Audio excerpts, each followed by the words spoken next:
Good morning बच्चों। Glow of physics में आप सबका स्वागत है।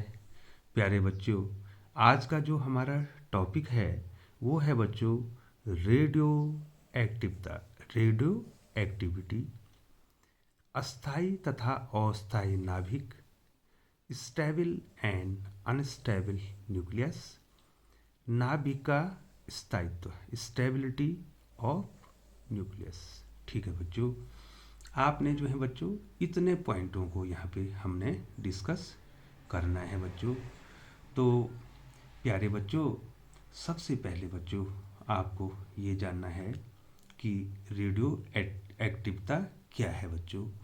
तो बच्चों सबसे पहले बच्चों 1886 ईस्वी में 1886 ईस्वी में बच्चों एक वैज्ञानिक थे, फ्रांसीसी वैज्ञानिक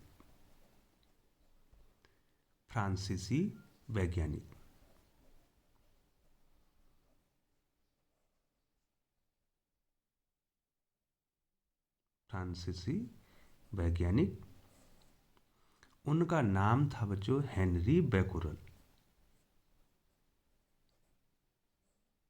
हेनरी बैकुरल।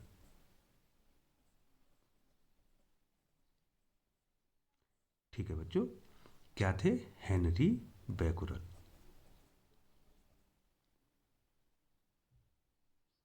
Henry Becquerel.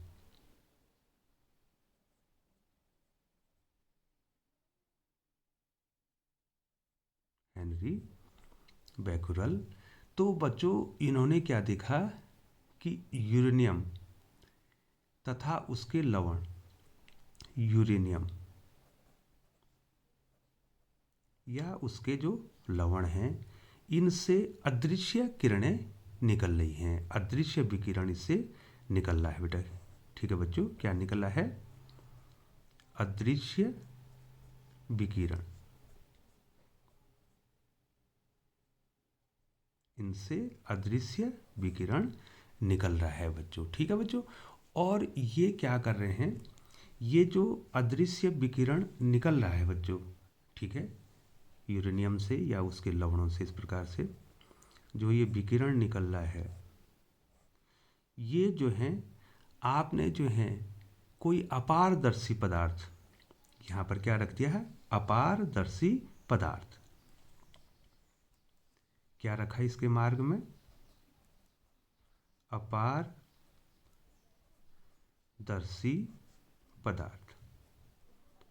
ठीक है बच्चों, जैसे आपने एल्यूमिनियम इसके मार्ग में रखा, ठीक है, इन अदृश्य किरणों के मार्ग में आपने अपारदर्शी पदार्थ एल्यूमिनियम को रखा, तो इन्होंने इसको पार कर दिया बच्चों।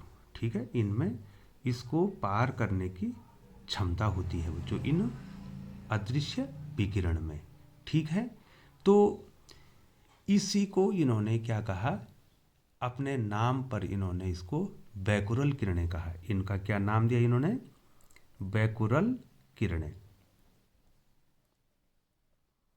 बैकुरल किरणें। और इसी को जो है इन्होंने कहा रेडियो एक्टिव किरणें। इन्हीं को क्या नाम दिया जब बच्चों? रेडियो एक्टिव किरणें। ठीक है बच्चों, और ये जो हैं स्वतः ही इससे क्या हो रहे हैं? निकल रहे हैं। ठीक है बच्चों, तो रेडियो एक्टिव किरणें क्या हैं? किसी पदार्थ से, किसी पदार्थ से स्वतः स्वतः विकिरण उत्सर्जन की घटना,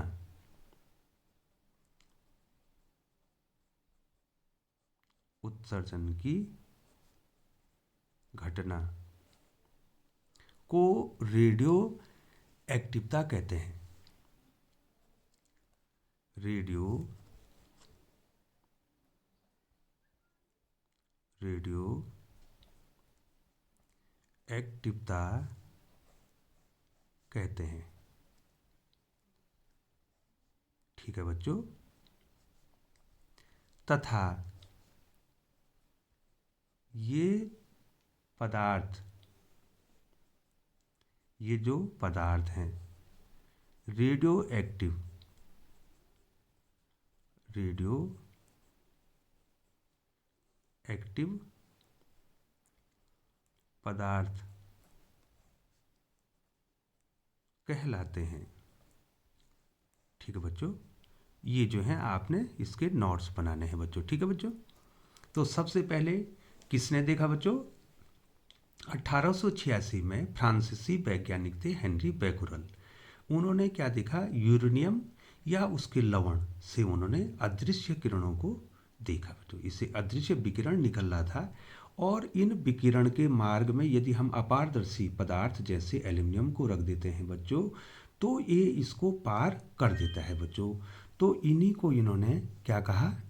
बैकुरल किरणें या रेडियो एक्टिव किरणें कहा इसको। ठीक है बच्चों।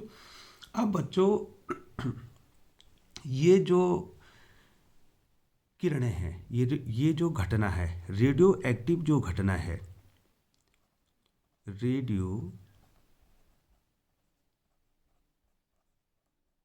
एक्टिवता, रेडियो जो एक्टिवता है बच्चों, ये नाभिकीय घटना है। ठीक है बच्चों, ये क्या है? नाभिकीय घटना है। ठीक है बच्चों, क्या है ये? एक नाभिकीय घटना है। ये स्वतः ही होती है। ठीक है बच्चों, नाभिकीय घटना है नंबर 1। नंबर 2, यह स्वतः चलती रहती है, चलती रहती है। ठीक है बच्चों, इसके ये घटना जो है प्रकृति में स्वतः ही चलती रहती हैं। इसके लिए किसी की आवश्यकता नहीं होती है। ठीक है बच्चे, बाहर से हमें कोई भी जो है इसमें एनर्जी नहीं देनी पड़ती है, ये स्वतः ही चलती रहती है बच्चों। ठीक है बच्चों, आप इसको रोक नहीं सकते हैं।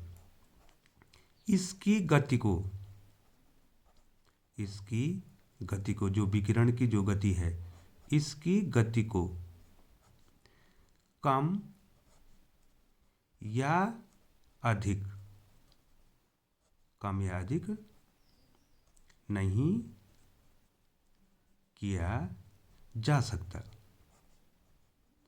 ठीक है बच्चों, इस पे कोई नियंत्रण नहीं है। आप इसको, इस की जो गति हो रही है, जो इससे जो अदृश्य किरणें निकल रही हैं, इनके रेट को न तो बढ़ा सकते हैं और न तो घटा सकते हैं बच्चों। और महत्वपूर्ण बात है कि इसमें भौतिक और रासायनिक परिवर्तन का भी कोई प्रभाव नहीं पड़ता है। ठीक है, भौतिक और रासायनिक परिवर्तन का कोई प्रभाव नहीं पड़ता है। भौतिक जैसे हो गया बच्चों, ताप का भी प्रभाव नहीं पड़ेगा, दाब का भी प्रभाव नहीं पड़ेगा। भौतिक तथा रासायनिक, भौतिक तथा रासायनिक परिवर्तनों का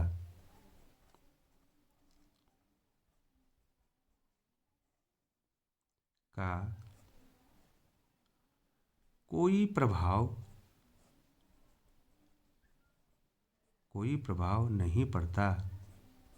ठीक है बच्चों, भौतिक और रासायनिक परिवर्तन के द्वारा आप इनके प्रभाव को कम नहीं कर सकते, इनकी गति को कम ज़्यादा नहीं कर सकते हैं। अर्थात आप जो है ताप दाब में परिवर्तन करके जो है आप जो है जो रेडियो एक्टिवता हो रही है, जो रेडियो एक्टिव किरणें निकल रही हैं, उनके दर को, उनके जो दर है उसको क्या नहीं कर सकते हैं? कम या ज़्यादा नहीं कर सकते हैं बच्चों। ठीक है बच्चों, इसमें ताप दाब और स्थान का कोई प्रभाव नहीं पड़ता है बच्चों।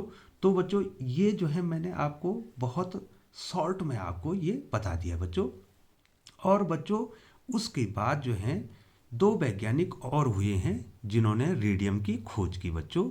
ठीक है, तो सन 1898 में जो है बच्चों फ्रांस के एक दंपति थे, फ्रांस के वैज्ञानिक थे बच्चों। ठीक है बच्चों, तो फ्रांस के वैज्ञानिकों, ठीक है बच्चों, कौन कौन थे आपको तो जो है टेंथ में जो है बच्चों आपको मालूम होता है ये। ठीक है, पियरे क्यूरी, पियरे क्यूरी और मैडम क्यूरी, उनकी पत्नी तथा उनकी पत्नी,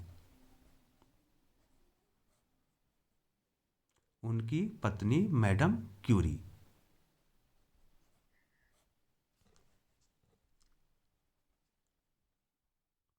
मैडम क्यूरी ने भी जो है एक अन्य रेडियो एक्टिव तत्व की खोज की। ठीक है बच्चों, उसका नाम था रेडियम। ने रेडियम की खोज की।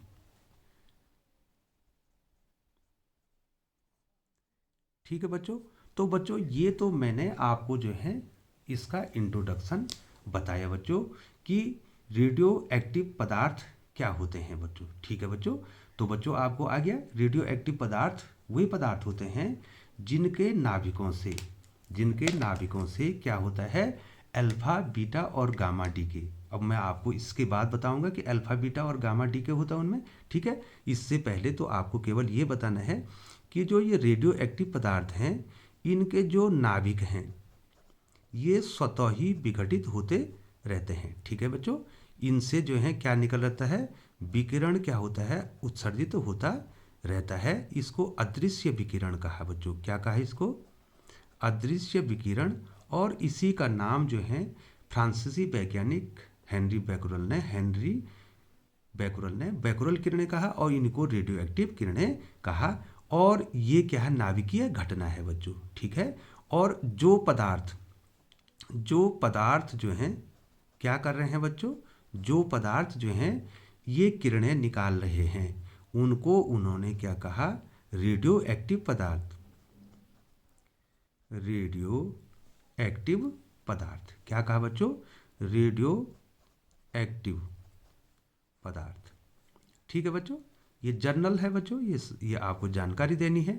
ठीक है बच्चों, और इस रेडियो एक्टिवता को आप किसी भी विधि द्वारा इसको रोक नहीं सकते हैं। ये स्वतः ही होने वाली, प्रकृति में स्वतः ही होने वाली घटना है। ठीक है बच्चों, स्वतः ही होने वाली क्या है बच्चों, घटना है। और ये प्राकृतिक रूप से जो है होती रहती हैं बच्चों। ठीक है बच्चों, ये क्या होती हैं, प्राकृतिक रूप से होती रहते हैं। और इस क्रिया को प्राकृतिक रेडियो एक्टिवता भी कहते हैं। ठीक है बच्चों, क्या कहेंगे, जो अपना आप होगा तो उसको क्या कहेंगे, प्राकृतिक रेडियो एक्टिवता। इसको कहते हैं प्राकृतिक रेडियो एक्टिवता। रेडियो प्राकृतिक रेडियो एक्टिवता। ठीक है बच्चों, क्योंकि ये प्रकृति में अपने आप हो रही है, स्वतः ही हो रही है। इसमें जो है किसी का प्रभाव नहीं पड़ रहा है। भौतिक परिवर्तन करो चाहे रासायनिक परिवर्तन करो, इस पे इसका कोई प्रभाव नहीं पड़ता है। और रेडियो एक्टिवता क्या है बच्चों, नाभिकीय घटना है। ये परमाणु की नहीं बल्कि क्या है बच्चों, नाभिक की क्या है घटना है बच्चों। अब बच्चों जो है नाभिक को बताना है आपको। नाभिक स्थायित्व के आधार पर जो नाभिक है, जो नाभिक है वो दो प्रकार का होता है बच्चों। एक होता है स्थायी नाभिक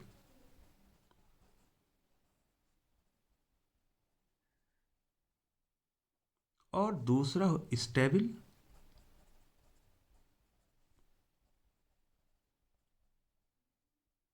और दूसरा होता है अस्थायी नाभिक।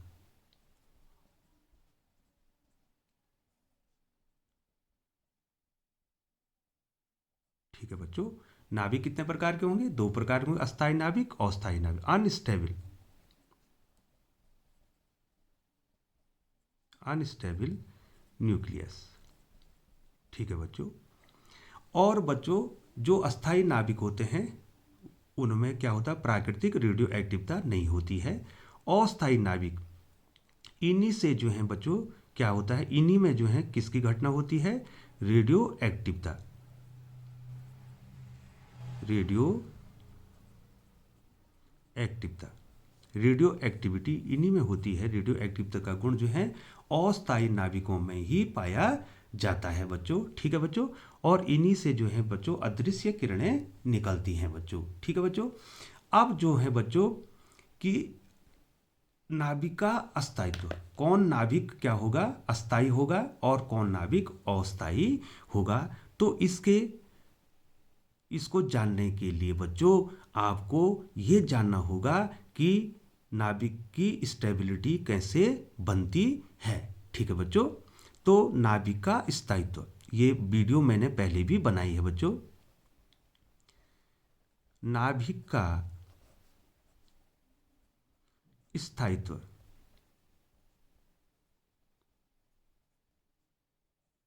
ठीक है बच्चों, नाभिक का स्टेबिलिटी ऑफ न्यूक्लियस या न्यूक्लियर स्टेबिलिटी, न्यूक्लियर स्टेबिलिटी। ठीक है बच्चों, अब आपको जानना है बच्चों कि कौन सा नाभिक अस्थायी होगा और कौन सा नाभिक क्या होगा बच्चों? अस्थायी होगा बच्चों। तो बच्चों आप जानते हैं किसी माना एक्स कोई परमाणु है, ध्यान दीजिए बच्चों, या तत्व है, उसका जेड जो है एटॉमिक नंबर है और ए जो है उसकी द्रव्यमान संख्या है। ठीक है बच्चों, तो इसमें प्रोटॉन, इसमें जो प्रोटॉन है वो कितने होंगे बच्चों? प्रोटॉनों की जो संख्या है वो जो है जितना परमाणु क्रमांक होगा, जितना एटॉमिक नंबर होगा, उतना जो है क्या होता है? उसमें प्रोटॉन होते हैं। और जो न्यूट्रॉन होते हैं, जो न्यूट्रॉन होते हैं वो जो है न्यूट्रॉनों की जो संख्या है वो जो परमाणु द्रव्यमान है और परमाणु क्रमांक का जो अंतर है उसके बराबर होता है। ठीक है बच्चों, तो बच्चों यहाँ पर परमाणु के बच्चों नाभिक के अस्थायित्व का निर्धारण दो चीजें करती हैं बच्चों, दो बातें करती हैं। पहला, परमाणु के स्थायित्व, परमाणु के स्थायित्व का निर्धारण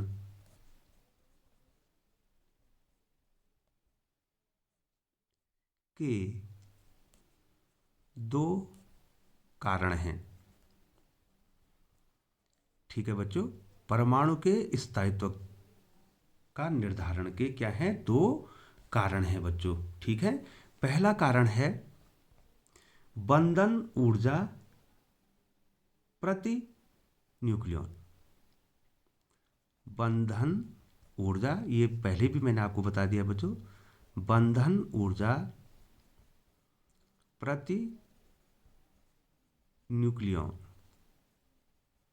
ठीक है बच्चों, बंधन ऊर्जा प्रति न्यूक्लियॉन, अगर जिसकी बंधन ऊर्जा प्रति न्यूक्लियॉन ज़्यादा होगी तो वो अस्थायी होगा बच्चों। ठीक है बच्चों, अब इसमें अस्थायी कौन होगा और अस्थायी कौन होगा? रेडियो एक्टिव कौन होगा और कौन रेडियो एक्टिव नहीं होगा?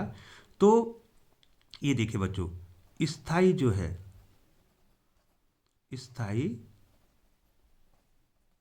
नाभिक, ठीक है, तो यहां पर जो है बाइंडिंग एनर्जी पर न्यूक्लियॉन जिसकी ज़्यादा होगी बच्चों वो स्टेबल होगा बच्चों। ठीक है, अस्थायी नाभिक की क्या होगी? बंधन ऊर्जा, बंधन ऊर्जा प्रति न्यूक्लियॉन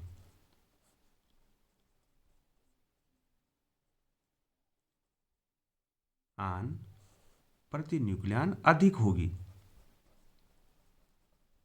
अधिक होगी। ठीक है बच्चों, अस्थायी नाभिक की क्या होगी बच्चों? बंधन ऊर्जा प्रति न्यूक्लियन अधिक होगी बच्चों, ठीक है। More is the value of binding energy per nucleon, more is the stability of nucleus, ठीक है बच्चों। और जो अस्थायी नाभिक होगा, अस्थायी नाभिक होगा बच्चों, ठीक है बच्चों, जो अस्थायी नाभिक होगा तो उसकी क्या होगी, बंधन ऊर्जा, बाइंडिंग एनर्जी, बंधन ऊर्जा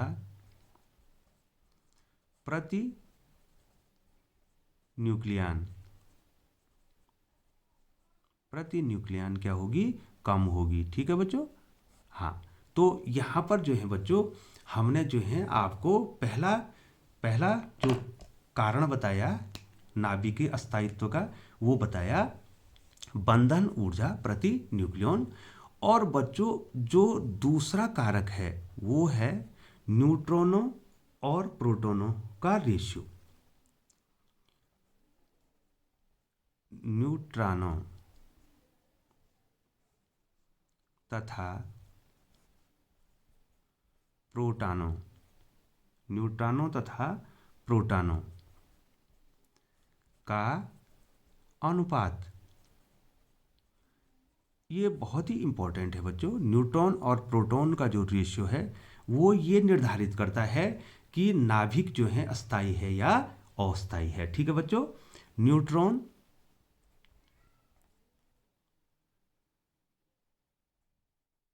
neutron and proton ratio, proton ratio. अब बच्चों आपको ये जानना है कि न्यूट्रॉन और प्रोटॉन के रेशियो के आधार पर किस प्रकार से नाभिक का अस्थायित्व या उस जो अस्थायित्व है उसका वो निर्धारित है। अस्थायी नाभिक और अस्थायी नाभिक किस प्रकार से बन रहे हैं बच्चों। तो बच्चों जनरली जो है आपको इसमें ध्यान देना है कि N/P का रेशियो अगर 1 है, N/P का रेशियो क्या है बच्चों, 1 है, या इसको हम क्या कह सकते हैं, number of proton is equal to number of neutron is equal to number of proton. अगर ये हो रहा है किसी नाभिक में नंबर ऑफ प्रोटॉन और नंबर ऑफ न्यूट्रॉन अगर इक्वल हो रहे हैं तो बच्चों वो नाभिक आपका स्थायी नाभिक होता है, स्थायी नाभिक, ठीक है बच्चों।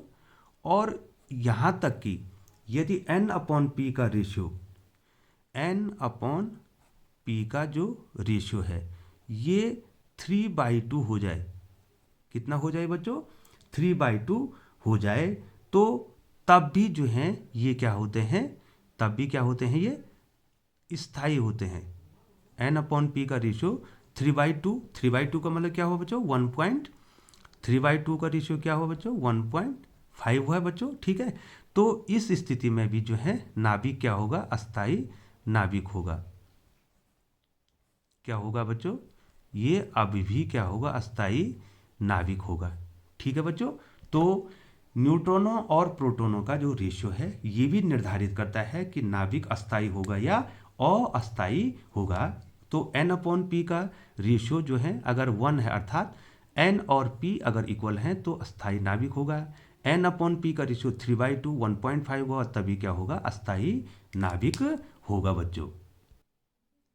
अब बच्चों जो है आपको एग्जाम्पल बताते हैं। परमाणु क्रमांक, परमाणु क्रमांक Z is equal to 20, Z is equal to 20 तक जो है बच्चों ये हल्के नाभिक माने जाते हैं, हल्के नाभिक, ठीक है बच्चों। और यहाँ पर जो है प्रोटॉनों और न्यूट्रॉनों का रेशियो लगभग क्या होता है, 1 होता है बच्चों, ठीक है। एग्जाम्पल के तौर पे मैं आपको एग्जाम्पल दे रहा हूँ बच्चों, आप एग्जाम्पल के तौर पे देखेंगे। देखिए बच्चों आपको काफ़ी एग्जाम्पल मैं आपको दूंगा। कार्बन 612, ठीक है बच्चों। तो कार्बन 612 में प्रोटॉन कितने हैं बच्चों, प्रोटॉन इज इक्वल टू 6 और न्यूट्रॉन कितने हो जाएंगे बच्चों, 12 में से 6 घटा देंगे तो न्यूट्रॉन भी कितने हो जाएंगे, 6। ठीक है बच्चों, तो यहाँ पर n इज इक्वल टू क्या हो जाएगा, p हो जाएगा। ठीक है बच्चों, तो ये अस्थायी नाभिक। दूसरा उदाहरण आप दे सकते हैं बच्चों, ऑक्सीजन 8 16, तो इसमें प्रोटॉन कितने बच्चों, 8 जितना परमाणु क्रमांक है, और न्यूट्रॉन भी कितने हो गए बच्चों, 8। तो यहाँ पर भी n इज इक्वल टू क्या हो गया बच्चों, p हो गया। ठीक है बच्चों, और बहुत सारे उदाहरण आप दे सकते हैं। ठीक है, जैसे मैग्नीशियम है बच्चों, मैग्नीशियम 12 और 24। ठीक है, तो यहाँ पर भी क्या है बच्चों, प्रोटॉन कितने हैं, प्रोटॉन कितने हैं, 12, और न्यूट्रॉन कितने हो गए बच्चों, कितने हो गए, 12 हो गए। ठीक है, तो यहाँ पर भी क्या आ गया, n is equal to p आ गया। ठीक है बच्चों, तो ये क्या है, अस्थायी नाभिक है बच्चों। ठीक है बच्चों, और उदाहरण दे सकते हैं आप, जैसे कैल्शियम है, कैल्शियम का 20, ये देखो, और 40। ठीक है बच्चों, तो यहाँ पर क्या हो रहा है, प्रोटॉन कितने हो गए बच्चों, प्रोटॉन कितने हो गए बच्चों, 20, और न्यूट्रॉन कितने हो गए बच्चों, 20। तो यहाँ पर क्या है, n इज इक्वल टू क्या है, p है। लेकिन अब मैं आपको कुछ उदाहरण और देता हूं बच्चों अस्थायी नाभिक के। ये तो स्थायी हो गए। ठीक है बच्चों, ये सारे नाभिक क्या हो गए बच्चों, ये सब एग्जाम्पल किसके हो गए बच्चों, स्थायी नाभिक। ठीक है बच्चों, अब क्या होता है, इन्हीं में से जो हमारे पास कार्बन है और हाइड्रोजन है, इसके समस्थानिक, जैसे कार्बन का एक समस्थानिक है, ठीक है बच्चों, उसमें n/p का रेशियो हम निकालते हैं। अस्थायी नाभिक। ठीक है बच्चों, अस्थायी नाभिक हम आपको बताते हैं। जैसे देखिए बच्चों, हमारे पास जो है कार्बन का समस्थानिक है, कार्बन 6 14, ये देखो बच्चों, तो ये रेडियो एक्टिव समस्थानिक है। ये क्या है बच्चों, इसको रेडियो एक्टिव समस्थानिक है, और इसका प्रयोग आयु की अंकना में किया जाता है बच्चों। ये क्या है, रेडियो एक्टिव है ये। ठीक है बच्चों, अब आप इसमें बताइए बच्चों, इसमें जो है number of proton is equal to 6, और number of neutron is equal to कितना हो जाएगा बच्चों, 14 माइनस 6, दैट इज कितना हो जाएगा, 8। ठीक है बच्चों, अब n/p का जो रेशियो निकालेंगे तो कितना हो जाएगा, 8/6। ठीक है बच्चों, और एक जो है आपको और बताते हैं, हाइड्रोजन का समस्थानिक H13, टाइटेनियम, ये देखो बच्चों, टाइटेनियम H13, तो इसका कितना हो जाएगा, प्रोटॉन कितना हो जाएगा, 1, और न्यूट्रॉन कितना हो जाएगा बच्चों, 3 - 1, दैट इज 2। और अगर हम यहाँ पे n/p का रेशियो निकालेंगे बच्चों, तो कितना हो जाएगा बच्चों, 3/1, तो ये रेशियो कितना हो जाएगा, लगभग 2 हो जाएगा। तो ये अस्थायी नाभिक हो जाएंगे बच्चों। ठीक है बच्चों, अब यूरेनियम 92 235, ठीक है, अगर इसको निकालेंगे बच्चों तो ये क्या हो जाएगा, प्रोटॉन बराबर कितना हो जाएगा, 92, और न्यूट्रॉन कितने हो जाएंगे बच्चों, 235 माइनस 92। ठीक है, तो ये कितना हो जाएगा, ये हो जाएगा 3, और ये हो जाएगा 4, 143। ठीक है बच्चों, तो इसमें भी जो है बच्चों, न्यूट्रॉन और प्रोटॉन का जो रेशियो है वो 1 से अधिक आएगा। तो बच्चों ये हो गए, तो लगभग अब जो है हम आपको एक वक्र की सहायता से जो है बच्चों इसको आपको समझाते हैं बच्चों। तो बच्चों यहाँ पर जो है ये ग्राफ बना रखा है, थोड़ा सा आप दीजिए, मैं ऊपर कर रहा हूँ। ये देखें बच्चों, ये एक्स एक्सिस पर जो है हमने क्या प्लॉट किया है, नंबर ऑफ प्रोटॉन्स, इसका मतलब एटॉमिक नंबर Z। ठीक है बच्चों, ये ग्राफ किस में बना है बच्चों, देखिए, graph between number of neutrons and protons. Protons को क्या कहेंगे, एटॉमिक नंबर में ये ग्राफ प्लॉट कर रखा है बच्चों। इधर को जो है, इधर को हमने प्लॉट कर रखा है नंबर ऑफ प्रोटॉन, और इधर को जो है बच्चों ये दिखाई दे रहा है बच्चों आपको नंबर ऑफ न्यूट्रॉन। तो क्या हो जाएंगे, n बराबर a माइनस जेड हो जाएगा। ठीक है बच्चों। और यहाँ आप देखिए बच्चों, ये ग्राफ आपको बताता है कि ये जो रेखा है, ये जो रेखा आपको दिखाई दे रही है, इसके नज़दीक जो है, ये देखो बच्चों, ये हमने बना रखा है यहाँ पे, ये नाभिक हमने बना रखे यहाँ पे। तो जो इस रेखा के नज़दीक होंगे बच्चों, ठीक है, अर्थात उनमें n बराबर जेड होगा, या n बराबर जेड नहीं तो n बाई जेड का जो रेशियो है, n बाई जेड का जो रेशियो है वो 3/2 है। ठीक है बच्चों। तो जो इस रेखा के नज़दीक हैं, ठीक है बच्चों, तो वो होंगे स्थायी नाभिक। वो क्या होंगे बच्चों, स्थायी नाभिक। ठीक है बच्चों, अस्थायी नाभिक। और लगभग 80 तक, जो ये दिखाई दे रहा है बच्चों, 80 परमाणु क्रमांक 80 तक जो है लगभग जो है ये क्या होंगे, इस रेखा के नज़दीक होंगे। और जैसे इससे ऊपर हम परमाणु क्रमांक में जाएंगे तो ये जो है नाभिक जो है इस रेखा से दूर जा रहे हैं। ठीक है बच्चों। तो इसका मतलब यहां से ये क्या हो जाएंगे, अस्थायी नाभिक हो जाएंगे। ठीक है बच्चों। तो परमाणु क्रमांक 80 से जेड बराबर 80 से ऊपर जितने भी होंगे नाभिक होंगे बच्चों, वो सब क्या हो जाएंगे बच्चों, वो सारे रेडियो एक्टिव हो जाएंगे बच्चों। कहाँ से आगे, 80 से ऊपर, 80 से नीचे उनका रेशियो जो है 3/2 मीन्स 1.5 के लगभग रहेगा, या सॉरी बच्चों, यहाँ पर n/p होना था, n/p का रेशियो जो है 1 होगा या 3/2 होगा। तो ये इस रेखा के, ये जो हमने यहाँ पर एक ग्राफ प्लॉट कर रखा है बच्चों, देखिए, ये देखिए, इस रेखा के ये नज़दीक रहेंगे। जैसे जैसे परमाणु क्रमांक 80 आएगा उससे ऊपर ये जो है इससे दूर चले जाएंगे, और इन्हीं को कहेंगे हम अस्थायी नाभिक। और यहाँ पर जो है यूरेनियम 92-235, ठीक है, यूरेनियम हो गया, पोलोनियम हो गया, एक्टिनियम हो गया। ठीक है बच्चों, सारे क्या हो जाएंगे, रेडियो एक्टिव हो जाएंगे। लेकिन बच्चों यहाँ पर हम जो है, मैं अगली वीडियो में आपको बताऊंगा, हम कृत्रिम विघटन भी करते हैं बच्चों। ठीक है, हम जो है कृत्रिम आर्टिफिशियल तरीके से किसी अस्थायी नाभिक को अस्थायी नाभिक भी बनाते हैं।